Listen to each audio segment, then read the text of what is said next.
पुराणवर बोलायचं झालं तर एकच बोलेन, इंतजार था हमें एक मौके का, इंतजार था हमें एक मौके का, अब हिसाब बराबर होगा 2019 में किए गए हर एक धोखे का। युती असताना सुद्धा युती धर्म न पाळताना गद्दाराची मुलं जर सर्वप्रथम उरणमधून पेरली गेली आणि त्याचा फटका आपल्याला जो पडला तो आमदार साहेब, आपले कार्यसम्राट आमदार फार थोड्या मतानं त्यांचा अपयश झाला। विजयाच्या मुंडावळ्या बांधण्यासाठी सर्वजण असतात, पण अपयशाच्या पंक्तीला बसायला कोणीही येत नाही। पण तो अपयश तुमच्या आमच्या कार्यकर्त्याच्या माथ्यावर न मारता त्यांनी स्वतःच्या खांद्यावर घेतला आणि दुसऱ्या दिवशी कामाला लागले। कोणासाठी? तुमच्या आमच्या लोकांसाठी। 18 पकड जाती धर्मांचे लोक आणि लोकांचे विचार, आज मुस्लिम समाज असेल, कराडी समाज, आगरी, कोली, कातकरी सर्व इथं बसलेले आहेत। त्यांची सर्वांची कामं कोण करत असतील तर आमदार साहेब करतात।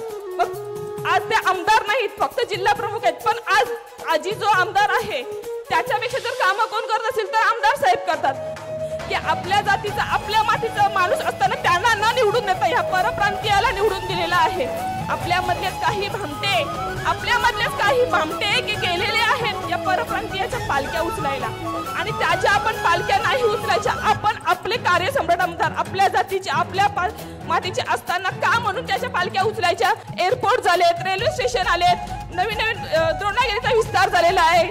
मग ह्या इथं तेवढा होता ना, सर्व झाल्यावर आज इथं उद्योगधंदे येतील, मग मोठे मोठे प्रकल्प येतील, मग परप्रांतीयांना नोकऱ्या द्यायच्या, उद्योगधंदे द्यायचे का? मग आपलाच माणूस जर हक्काचा इथं असला तर काय फरक पडतो? नाही अशी कामाला लागा की वाटलं पाहिजे ही लढाई पहिली आणि शेवटची समजून लढूया। इंतजार था हमें एक मौके का, इंतजार था हमें एक मौके का, अब हिसाब बराबर होगा 2019 में किए गए हर एक धोखे का।